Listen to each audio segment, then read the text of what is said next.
Good afternoon, everybody, and welcome to this edition of the Big East Rewind. I'm Chuck Everson, your host, and my co-host with the most. He's always there with me. My main man, Sonny Spera, my point guard. How are you, Sonny? Got your back, Chuck. I'm good. I'm great, actually. Good. Looking forward to today. Yeah, it's going to be fun. We've had a lot of guys on, and we've talked about everything from, the camps that they went to and from, the different things that they did in the summer to stay active, to stay in shape. And one of the things that Dave Gavitt and the people from the Big East did is they put these trips together, and they traveled all over Europe. We did like a globe-trotting thing, and some guys got to play and some guys didn't. But we know some guys that played on two different teams, but they've been to places like Africa and France and Spain. And in this case, we're going to talk about the trip that we made to Yugoslavia. And to that degree, I have the coaches with us that coached that team in Yugoslavia with us, and we had a blast. And we have Mike Brown with us. He was also the associate head coach. He was the head coach at Hunter College and the associate head coach at Fordham for a while. And he spent a lot of time with PJ Carlesimo and the Seton Hall Pirates. So we want to welcome Mike Brown to the show. How are you, Mike? Chuck, I'm doing well. Sonny, I'm doing well. It's great to be with you guys. And the other guy, your associate head coach, if you will. Both of you guys ran the show over in Yugoslavia. He's very, very, very familiar to me. Very good friend of mine, and was an intricate part of our '85 championship team. He was an assistant under Coach Massimino, and then was the head coach at Canisius up your way, Sonny. Yeah. And that's Marty Marbach. How are you, Mart? I'm doing great. Very excited. I do think that Mike Brown probably had more credentials than I did to be named head coach of that Big East team. I mean, we had just won the national championship in '85, and so this trip was in August of '85. So I think I was just in the right place at the right time. Mitch had left to become the head coach at Fairfield, and so I was lucky enough to be selected as a co-coach. And when I heard that it was Mike Brown doing it with me, I just knew the trip was going to be great because Mike's a great guy, good coach. So it was an amazing trip, Chuck. Looking forward to talking about it. Yeah. So now that you started in, talk to us about how, when these trips come about. I guess the reason probably is, to get guys to get to know each other a little bit, some of your opponents that you play against. And, culturally to learn about, the places that you're at. It's kind of like a globe-trotting thing. Like they used to have, I guess it started out, right? Every team had a game at the beginning of the season, an exhibition game. And you usually played a Sabona or a team from a different country would come in and play. Start there, Mark. Talk about some of those teams that used to come in like for the preseason, before the season starts, to get an idea of what you have. So it's like a scrimmage, I guess. So it wouldn't be playing against your own teammates. It would be playing against a different opponent. Well, right. So at that time in the '80s, there was so much going on. I mean, under Dave Gavitt, who was the commissioner of the Big East, under his leadership, there were so many different reasons to involve foreign travel. One was the recruiting was starting to happen. I mean, Mike knows even at Seton Hall, different places, the recruiting was starting to happen in terms of foreign trips. The coaches wanted to play as many games as they could, like on their regular schedule. So as you mentioned, Sabona, a lot of foreign teams would come to the United States and come and barnstorm themselves and play games, like exhibition games. So that opened the door to return trips. So in each league and each conference would then decide. I mean, some of the teams that went were like more all-star caliber, but most of them were similar to our trip to Yugoslavia, where they're made up of very good players, not necessarily like 10 all-stars, but 10 well-deserving players who, either look for the opportunity to play in terms of extra time with the summer, or we're sort of being rewarded for, being like a really good player on their team. I mean, we were lucky enough. I mean, I think Ronnie Cycli was really the only one. He only lasted a couple practices, and I didn't really care. And I know Chuck didn't care because that meant more playing time, right? That's right. So, but the makeup— I had to rough Ronnie up a little bit in practice for Sonny. The makeup of our team was of guys who were very good players and well-deserving to be part of that trip. Let So- me ask a couple questions. When you guys are in the process of setting that team up, are you and Coach Brown, are you involved in the selection process, or is it just, listen, hey, we're going to give you 10 guys and you guys just run the administration of it?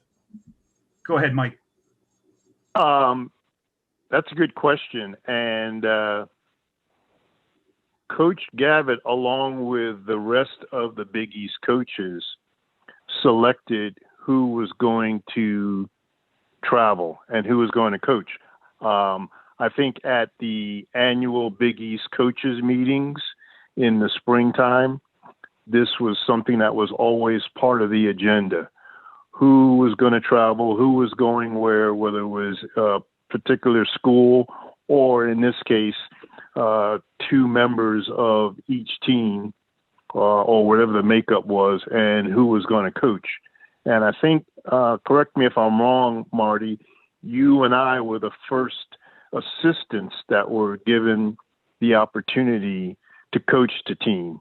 I think previously a head coach and his staff took, maybe two or three of his players, and then the rest of the team was made up of players from the other Big East schools. It's my contention that none of the head coaches wanted to go. I think at that time, the coaches were starting to make a few, or more than a few extra dollars in the summertime, speaking for camps. And so, taking 3 weeks out of their summer to coach the team, go overseas, I don't think that any of them wanted to do it. So whoever came up with the idea, my guess is that it was Mr. Gavitt to send assistant coaches. And it was, obviously a stroke of luck for myself to have that opportunity and to co-coach the team with Marty. You're absolutely right, Mike. We were the first assistants to do it. And all those reasons you mentioned were true. A lot of the coaches, maybe they looked at the roster and saw that Chuck was on it and said, what, I don't want to coach that crew, but just kidding. But the coaches, they had clinics, they had so much on their plate, making a lot of money, doing whatever they had to do. And so, as Mike just said about the stroke of luck, we just looked at it as a tremendous opportunity. It was a great team. And if the coaches were too busy, we jumped at the opportunity. But Mike is right. We didn't pick the team. We weren't involved with that. We were just told, here's who your players are, and it's up to you guys to coach them. I remember everything was based out of Providence too. So we went down and had practices at Providence, and Dave Gavitt's backyard, right? Yep, Dave Gavitt's backyard, obviously. And the trainer was from Providence. The administration piece was from Providence. And I think we had like a 3-day mini camp. Is that right, Mart? We were there like 3 days and then got on the plane and went overseas, right? Right. So Jerry Alamo was like the administrator. Right. Then what did we call him? Fast Eddie was the trainer. Fast Eddie was the trainer, right? Very funny guy. But yeah, everything was out of Providence. I can't recall. Believe me, at 68, I can't recall a lot. If it was 3 days, 2 days, 4 days, but I know it wasn't very long. But it was based out of Providence. I think it was a couple of days. Chuck, we met up there and had a double session on one day and maybe one practice in the morning the next day. And then we flew out of LaGuardia that night. So I think we maybe had 3 practices and then, went to LaGuardia and then flew over. We could have used more, right, Mike? Say that again, Marty? We could have used more practice, I think. We could have, but, I think the excitement of going overseas and right. The excitement of, the opportunity to go play and represent the conference, we put in some little very, very basic fast break offense and a little, offense, half court offense that we were going to run. And I just remember everybody being very receptive and very friendly right from the beginning. It was something that everyone was really looking forward to and feeling really special that they had been selected. Chuck, you mentioned you guys had just won the national championship. It was special for you guys, including you, Marty, and Harold. But because the league was so close and everybody knew each other, and obviously, as you guys were talking about earlier, how close the coaches were, even with Villanova winning it, there was a certain pride factor that the entire league and everybody associated with the league sort of, garnered from that situation also. So as much as Marty and Chuck and Harold were feeling great about themselves, the entire league, including myself and the other guys, were feeling pretty special also because, we felt a certain kinship to Villanova. You guys were in our league and, you had represented us so well in the national championship, along with, of course, Georgetown and St. John's being in the Final Four. So it was a great time for Big East basketball. And I think that whole atmosphere permeated that team that we had and our attitude as we went over to Yugoslavia representing the conference. And Mike, the other point about the makeup of that team, and this isn't just coach speak. You always hear people saying, those kids are great and this and that. When you look at the makeup of those 10 young men at the time, there weren't any knuckleheads. There weren't any guys that, thought that they were like superstars or had an attitude. These were 10 of the nicest, talented, focused, and, just good guys to be around. I mean, I think Mike and I did express how much fun it was just being with them, as we experienced some of the non-basketball things. I mean, some of the non-basketball things were phenomenal, but I think we may have only won one game, but to Mike's point about the makeup of this team, just truly enjoyable. Was there an itinerary? I mean, you talk about like the non-basketball things. It sounds like, because there's always like a diplomatic component. Was that on purpose? Did they say, listen, hey, we got you set up, you're going to go see this, or, and almost like, building more bridges, almost like David Stern's trying to do with the NBA. I mean, you guys are way ahead of it, but was some of that part of the entire purpose for the trip? Well, I mean, I don't know about necessarily the purpose of the trip, but I know in terms of an itinerary, it was very organized and it was very detailed. We went to a number of cities. I mean, we played some games on outdoor courts. We played some games in some nice arenas. But each town we went to, we were received. There was, I remember one game, they had a whole row of local people who, were matched up with each player. I mean, it was there was an itinerary of each city we went to. So we got to experience a wide range of different areas. I mean, even the geography. I mean, we went to the West Coast. The whole nude beach thing was for real. I mean, I'm sure the guys enjoyed that. But then we also went to the border of Czechoslovakia where there's armed guards. And we went to a plant where they were making things. And so, I mean, it was such a wide range. Now, if that was an express thing prior to, I don't know. But the itinerary was very organized and very pretty methodical throughout the whole trip. So they really didn't tell you, listen, you guys have to go speak to this person, or you didn't have like, I'm going to call it just diplomatic responsibilities, but you were there to represent the conference, but you weren't really there to, shake hands and kiss babies, right? Go ahead, Mike. I think it's maybe 6 of one, half a dozen of another. Okay. You know, there definitely was an air of, hey, these are American basketball players, and we were treated with a certain respect and international diplomacy, if I'm using the right words. Yeah. I mean, I sensed that.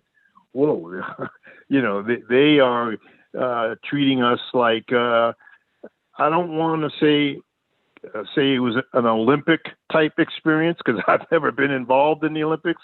I've been to Olympic Games, and I kind of felt like, you know, this might be as close as I'm ever going to be to participating in the Olympics, because it was, as Marty said, when we did go to those locales that were out around in the countryside, we were received as Americans. And now in the main city there, Zagreb, it was more, you know, we're the Big East, because, you know, they had more of a cosmopolitan understanding of basketball and knew that we were just college guys from the United States. But I do remember specifically traveling around the countryside and to some out-of-the-way locales where I felt we were more looked at as Americans and treated as such, which was pretty I mean, it was pretty special for me. Yeah, and I agree with you, and we did have to act a certain way, and you know, because there were eyes on all of us all the time. And the interesting thing for us as players, as we got around and got some free time, was navigating ourselves around to do stuff. Like Jensen and I went to the marketplace and had absolutely no idea how to get there. We can't speak the language. We can't. You know, only thing we knew was numbers were, because they were the same. The numbers were exactly the same no matter where you are. And we got on a bus and went 20, 25 minutes away to a marketplace and did some shopping and got back to the hotel before it was time for our meeting or whatever. And I still to this day don't even know how we did that without all these different things. Talk about some of the stuff we did, Marty, as far as some of the touristy stuff that we did. Well, so you hit on one that was amazing. I also went on that little journey to the marketplace, and what really impacted me was that no one in the marketplace spoke any English. So here we are trying to barter. Like, I came home with a wooden chess set, not a lot of stuff, but just making you realize that, okay, we're the Americans, we're coming in. Now you realized what a foreigner coming to the United States who could not speak English, what they dealt with.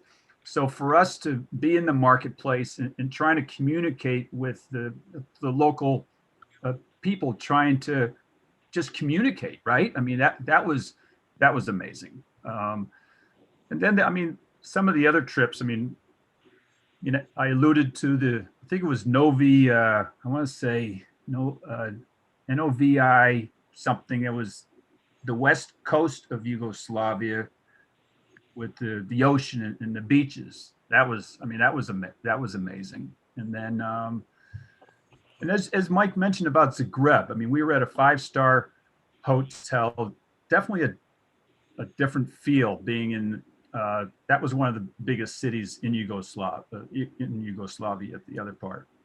That was pretty cool. And I'll tell you a story, Mart. I mean, I've shared this with Sonny, but Harold and I were roommates on that trip, and we had a room that was so small that I couldn't even duck my head into the shower, never mind take a shower. We couldn't, you know, and, you know, that was something that, you know, I didn't know what to do. So we went down to the front desk and talked to them. And the next thing you know, I don't know if you guys remember, we had this, I don't know, it must have been the King's Suite or something. It was so big that we actually had walkthrough in our living room in the room.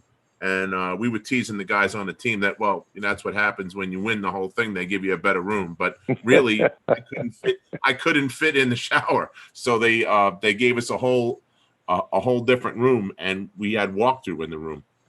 And then we did allow the players had opportunities to socialize locally. I mean, I have some pictures of being in a casino. Like there was a casino that the guys were able to go to. There was a couple local bars, some hangouts where I got pictures of some of the players with arms around some young ladies. So, I mean, we did allow them to get a taste of the social life there, which, just switching gears for a second, one of the sad things for me is the realization. So we went in 85, and being a history guy, whatever, in the early 90s, Yugoslavia was almost destroyed because of the wars. So the Yugoslavia that we visited was some of the people, some of the places where we were ended up being like bombarded and being destroyed. And I have a lot of postcards from some of the people that Mike and I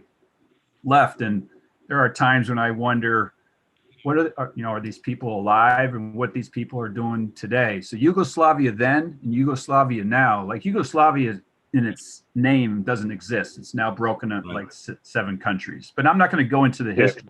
But that socialization part of meeting people and then realizing, we come home, live our life, and then what they were left with years later. I don't know, Mike, did you ever think about that stuff?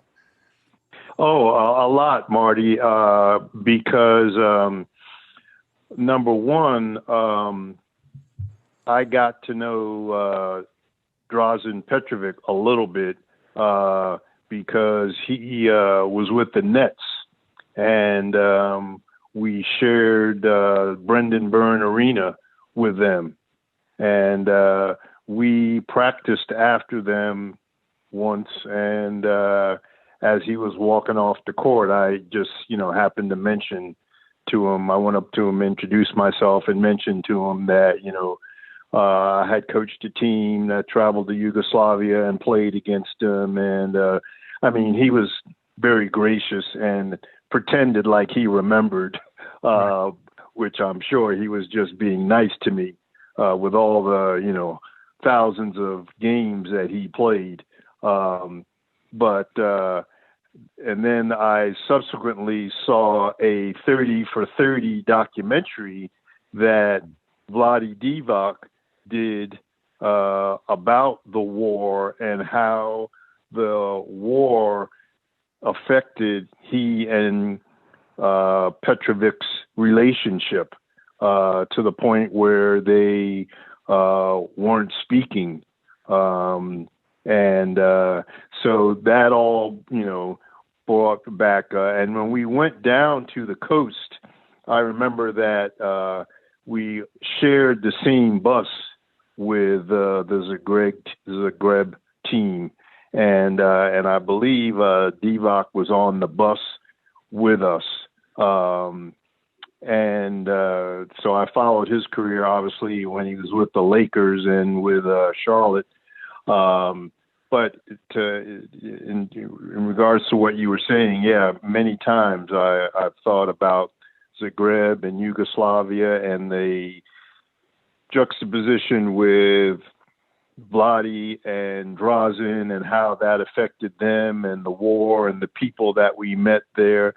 And I was remember I had met some people, and after a night, having a few pops, they were standing out in front of the establishment, and they were talking, and a older woman opened up her window from her residence and yelled out in Yugoslavian, "Stop talking politics."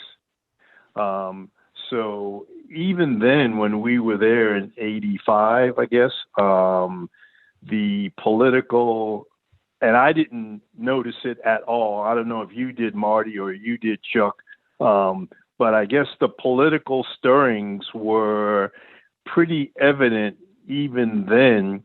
And then, Marty, as you mentioned, in the 90s, things boiled over, and it really took its toll on the country and the people. And so, because of the trip and our travels in the country, and then, being in New Jersey here with Petrovic playing here and doing his thing, the war and how it affected that country, it had an effect on me. I was something that I was very aware of. I don't know if you've seen that documentary, Chuck, about Vladi and Petrovic and how the whole war and how it changed their friendship and changed their relationship. But if you get a chance, it was well worth seeing, especially with, your background of having been over there and played against those guys. So, Mike, for me, my recollection was while we were there, basketball-wise and touring-wise, I didn't get that kind of sense of the political tension. The only thing that was that I mentioned earlier was in certain sections, the military or the police or that presence I really felt. The one place that we went, as I mentioned, along the border of Czechoslovakia, I mean, you could just look around and get an idea, there's no messing around here. And then there was one game, I think I did a foolish thing. I was mad at a ref or whatever, and I came out in the hallway, I slammed a door and the glass shattered. And next thing I know, that there was a couple armed guards that were rushing down the hallway, and I had to be all apologetic or whatever. But there's, I remember that. But there's definitely in certain sections, you got that feeling that there was definitely not Big Brother necessarily, but there was an armed presence in certain areas. So let me, speaking of Czechoslovakia, let me ask you, when you pulled up to the border, were you in a heavily armed recreation vehicle with Bill Murray and Harold Ramis at all? Were they in the picture?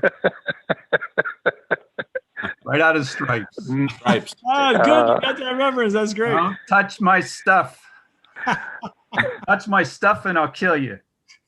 How old do you think we are? Oh, I just remember we watched that movie my freshman year in college 1,000,000 times. So I'm sure it was in that generation. So that's good.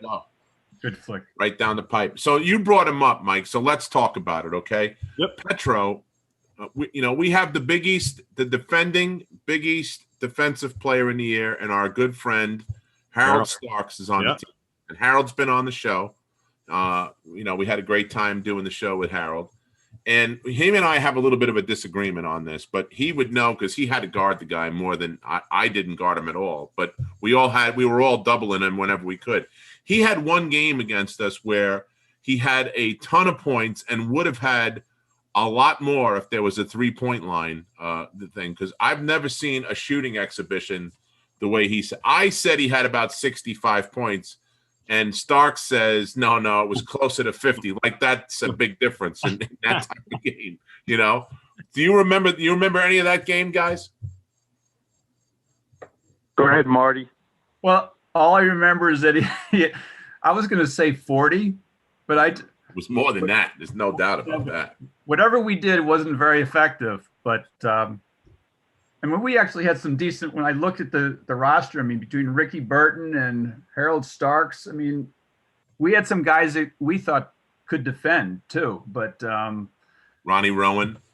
Forget about any zone. He was just, I don't remember the specifics. I know that we may have been, I don't know. Mike, do you think the guys were in awe at all, or did they really even have a clue? Probably not, right? Because he hadn't established himself, but the guy could really play, obviously. I don't think I had heard he was, but when we saw him play, he looked like the European Pistol Pete Maravich. I'll tell you that. I agree with you, Chuck. And I had heard about him through recruiting circles, because if he hadn't decided to turn professional, I had heard that he was going to go to Notre Dame, and that there was this prolific scorer from Yugoslavia who could shoot the lights out and was probably going to go to Notre Dame. With our league, the way it was, the strength of our league, I think we recognize that the guy was probably a good player. But I personally, and I don't think anybody was overwhelmed or afraid of him after going through the gauntlet of playing a round robin Big East schedule and the Big East conference. So, in my recollection, it was more his reputation than it was anything else. Yeah, I think you're right. Mike. And I knew there was something about him when he didn't really ride the team bus. He rode in a separate car. He wasn't, he got treated a little special at the casino and some of the social places we were at, because we traveled with these guys in the same bus. It was one bus when we go to the game where they're on the bus with us. And one of the things that was, Jens and I still kid around about to this day is we play a game, everybody's in a lather, and usually you'll ice down after a game and you cut your tape off or whatever. You guys get their ankles taped. You take your shower and then you make your way to the bus. The game was over, and literally 3 minutes after the game was over, the bus is beeping the horn like, let's go. And the Yugoslavian team is on the bus already, ready to go. And there's no way they could have showered. There's absolutely no way. So we get on the bus, and the only thing that we have is that vent on the top of the bus. The only one that got any air was me. I was the only one that could reach it. It was a little bit of a lesson in European style, I guess you would call it, right? So, Mark, do you have any stories like that from that time? Well, I mean, I don't want to be politically incorrect. Not like that, but but you talk about the showering. I mean, when you were on their public bus transportation system, you knew that you were on a bus filled with a lot of people that hadn't showered in a while. I'll just say that. I don't know. I mean, culturally, showering in a lot of foreign countries just isn't a big deal, I guess. I don't know. But that is, I do remember being on the bus with the players, and Chuck or, Mike, you probably won't remember or say anything about it, but there was sort of kidding around about what the bus smelled like. Yeah. It was definitely a lesson, that's for sure. That sounded pretty politically correct. I got to give you that, Marty. That was pretty good. Marty's good that way. You handle that well. I will say this about, you asked about Petrovic, or what I remember.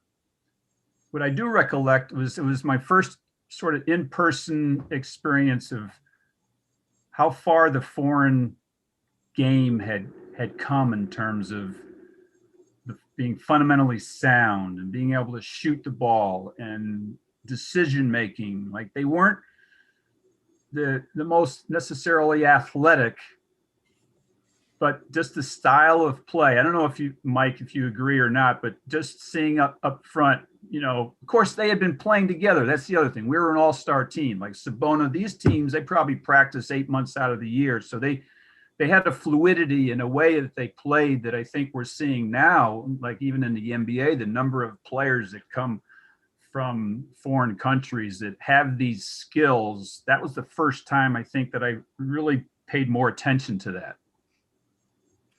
Yeah. Agreed, Marty. I think that, we were seeing then the beginning of, what we're seeing now in terms of how European basketball and their way of approaching the game, shooting the ball from distance, big guys shooting the ball from the perimeter, opening the court, dribble penetration, kick to the wing, kick to open shooters. I do remember seeing that type of basketball in its embryonic stages on that trip. It was a revelation to me as well. I had the impression that, I think we all did, the European player being more less fundamentally sound and kind of being a little stiff in terms of not as fluid as we play the game here. But that trip was a revelation to myself as well, about how far European basketball had come.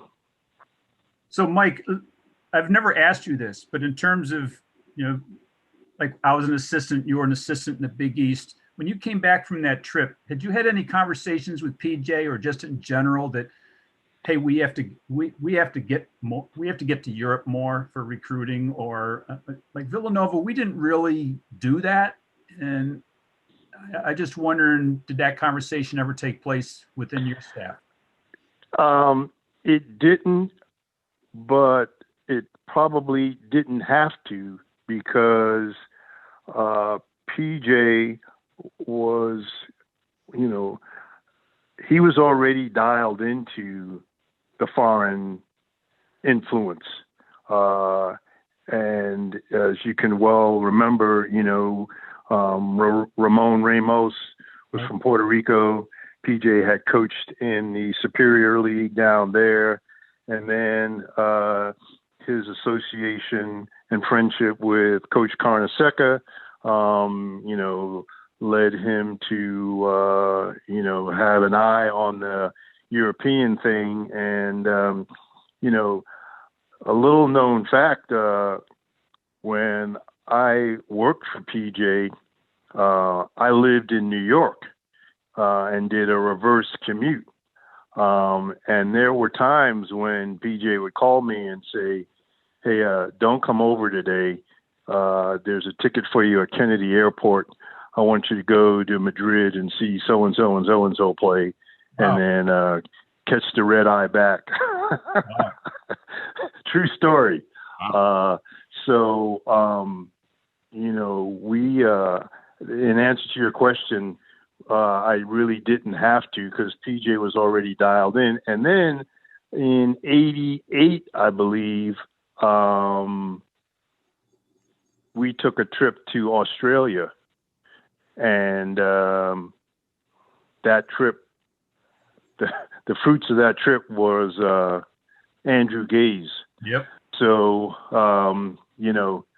we had to do things a little differently than a lot of the other programs because of where we were in our small campus and, the other things that we didn't have going for us. And so exploiting the foreign market was part of what we did. Arturas Karnisovas would follow, and then they've kept the tradition going there ever since. So your recruiting budget at Seton Hall must have been much higher than at Villanova. So that's, so my idea of a long trip would be thinking about Doug West and Rodney Walker in Baltimore. So Rolly would say, okay, so I drive to Altoona for an afternoon practice, drive from Altoona to Baltimore to see a player play in the evening, but be expected back for the 7 a.m. meeting in the morning. So even though that was a grind, you're on a first-class airplane to Madrid. So it sort of points out the difference between Seton Hall's recruiting and Villanova's, right? Well, you said first class. I didn't. It was economy. But nevertheless, spending the night in Madrid, or, going to Australia to, no, I didn't go to Australia with Seton Hall. I took a trip down to Venezuela to see a couple of kids. We all had to do things our own specific way. Yeah, I was at our respective schools, and we all had sacrifices. PJ's philosophy was let's draw a 15-mile radius around South Orange and take care of that, and then if we got to go to Europe or Puerto Rico or Australia or whatever, then let's do that. So, cool. But yeah, again, great. The trip to Yugoslavia was an eye opener for me, and you know, PJ didn't talk about shit like that. he didn't care, you know. Just get it done, Mike. Exactly. So we had a great, you know, like you said earlier, Mart. I mean, we had a really good group of guys, and we had a lot of fun on that trip, and a lot of good friendships. I mean, you had guys like, you know, Derek Brower, and was a Syracuse guy, and we had a great time with DB. Ricky Burton, you had mentioned, Joey David from Pittsburgh, Harold Jensen and myself from Nova, Ronnie Rowan, Russ Doherty from BC, Eddie Williams from Connecticut. All the teams were, you know, represented with the exception of one team. And Sonny, this is something that has been a common thread. What team haven't you heard, son? Haven't heard any Georgetown. I haven't heard any Hoyas. They don't go to any of these things. And it's interesting, guys, because we've had this conversation with several of the guys from the Georgetown squad, and that wasn't what they did. I mean, they even at the luncheons at the Big East tournament, they just kept their heads down. As soon as Coach Thompson put his hand up, everybody's head went down. And I never put two and two together back then. But as I think about, you know, that trip and all the guys and how close we got, you know, in that 2 weeks that we were away, you never got to know any of the Georgetown guys. You know, was that you guys were handed a list of guys, but obviously that was done on purpose, right? You think, right? Well, you know. Well, go ahead, Mike.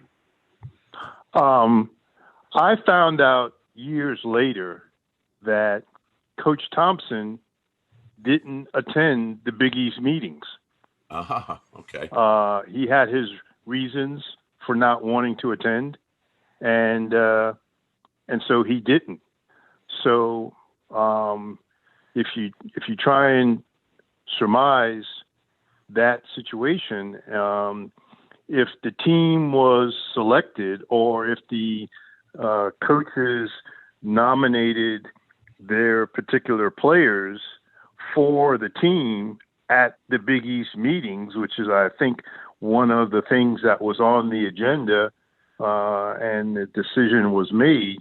If Coach Thompson wasn't there, then clearly, you know, that could be one of the reasons why, probably not the main reason, but you can see, you know, where I'm going with this is he wasn't at the meeting when the issue came up. Big East tour, who wants to nominate their guys? Hands go up. There's no one there representing Georgetown. So now I agree with you, Chuck. Coach, for whatever reason, probably didn't feel that it was in the best interest of his guys to be there, whether it was summer school or whatever his rationale was. Yeah. You know, I'm one of those who is in the camp of, I don't question anything Coach Thompson did. Oh no, how could you? You know, his you know, his positives for me far outweigh his negatives. So absolutely. I think it would have been great to have a couple of Georgetown guys or a Georgetown guy. Well, Mike, but, Coach did things his way. Mike, the reason I asked that is because we've met and been a part of a lot of things with the Georgetown guys over the years. And every single one of them, and you know, and we tease Sonny when we have it because of the big rivalry between the Orange Men and the Hoyas. But you know, every single one of the guys that we've had on the show, and every single one of the guys that I've met, including Patrick and Reggie Williams and all the guys, have been some of the nicest guys I've ever been around. You know, and it was funny because at one point we had Billy Martin and Jeannie Smith on, right, son? Yep. And we had those two guys on, and Gene stopped in the middle of the conversation. He goes, "Hey, Billy, I'm sitting here with an Orangeman and a Wildcat, and we're laughing and having a good time. Maybe we should growl into the camera so we don't ruin our reputation." So that's kind of what that was all about, you know.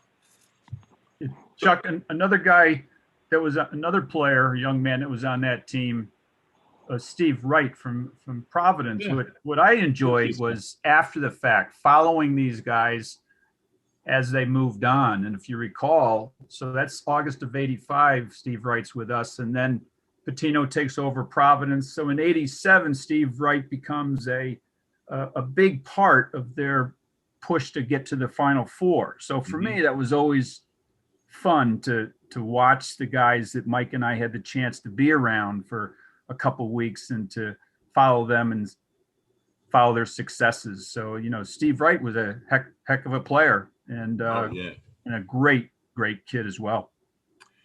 Mark, you have any, to wrap this thing up and put a nice bow on it, you got any good stories that we can end this on a good note, on a high note? No, for me, it's just a great flashback and a good reminder for me to try to keep more in touch with people that I had been associated with earlier, like having a chance to revisit with Mike Brown. Sonny looks a lot different than I remember him, but he's still a heartthrob though, Marty. They still love him. Oh my God.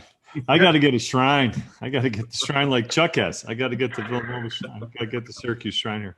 But to wrap it up, just for me, the opportunity to co-coach the team with Mike Brown with that group, just a little shout out to Chuck actually. I mean, Harold Jensen, had made the winning basket at the Georgetown game, was riding high, and Chuck had worked so hard each year, and this opportunity for Chuck, and I was half kidding about what people said when Ronnie Cycli decided to not play for whatever reason. Frankly, I didn't care. If it was too big for, if it wasn't big enough for him, fine. I didn't really care. I immediately knew that Chuck was going to have more of an opportunity, and I think it was a great reward for Chuck being able to, because he still had his goals of wanting to come back and play. So this was a great opportunity for Chuck. So for me to be with HJ and Chuck for that 2-week period was especially rewarding. And I had a great time, learned a lot about Yugoslavia, and I'm just very appreciative. And I want to thank you guys for bringing this together, because it meant a lot to me. What about you, Mike? What was your biggest takeaway from the trip? I'm a pack rat, and so I've got here at home still all these years later, lots of souvenirs, and each place that we went, there was sort of an exchange. We'd give them something, they'd give us something. The people in that town would give us something. Every restaurant we went to, I'd take some coasters or something, and I've kept all of that stuff. Oh wow! I've kept it, and Very and I haven't seen it. I don't see it every day, but now that I'm retired and my son's away from home, I'll go through some of that stuff, and it brings back such great memories of that team and of the trip. And there was one special moment. It was getting towards the end of the trip, and I had brought a cassette tape player with me, and I guess at the time the Boss's tape "Born in the USA" was popular, and I put that tape on the bus, and we were heading back someplace, and "Born in the USA" came on, and it just like I said earlier, that was probably the closest I'll ever come to representing the country in any kind of athletic competition. And it was such a great feeling to be, 8,000 miles away from home with a bunch of other Americans playing basketball in a foreign country and them looking at us as Americans. It was just a wonderful experience. And want to thank you, Chuck and Sonny, for inviting me to relive some of those experiences. It was great. I hope Val Ackerman and her staff will maybe put something together like that for the kids that are playing in the league now, because, here we are all these years later, still talking about it, still reminiscing about it, still having great feelings about it. It was a great time. One of the highlights of my basketball career. Yeah, it truly was. It was a great time, and we got to learn a lot about another place that we probably would never get to again in our lives. You know, that's not some place that was on my bucket list of places to go, but it was a beautiful, beautiful country, and we had a great time. And that's, again, I think that's a tribute to Dave Gavitt and how he ran the league back then, and the foresight that he had by bringing people together from all different teams to enjoy an experience like that. So, guys, thank you so much. Sonny and I had a good time. We can't thank you enough for coming on. We appreciate your time. And it was great catching up with both of you and reminiscing about our trip to Yugoslavia. And I hope you guys had as much fun as we did. Thank you, guys. Absolutely. Thanks, Sonny. Thanks, Chuck. Thanks to the This guys is behind us. Sonny, thanks Marty. a lot. Take care. This has been the Big Marty, East take care of Rewind yourself, with buddy. Sonny Spera and Chuck Everson. The Big East Rewind is produced and directed by Daryl Gurney and Nick Chico Corvus. You can catch us on YouTube if you go in there in the link and you put in Big East Rewind. All of the episodes that we've done have come up and on there. Also, wherever you get your podcasts, whether it be Spotify or iTunes, we're on there as well. And if you want to make a comment or if you have a suggestion for us, you can reach out to Sonny and I at bigeastrewind@gmail.com. Thanks a lot for listening. Take care and have a great night.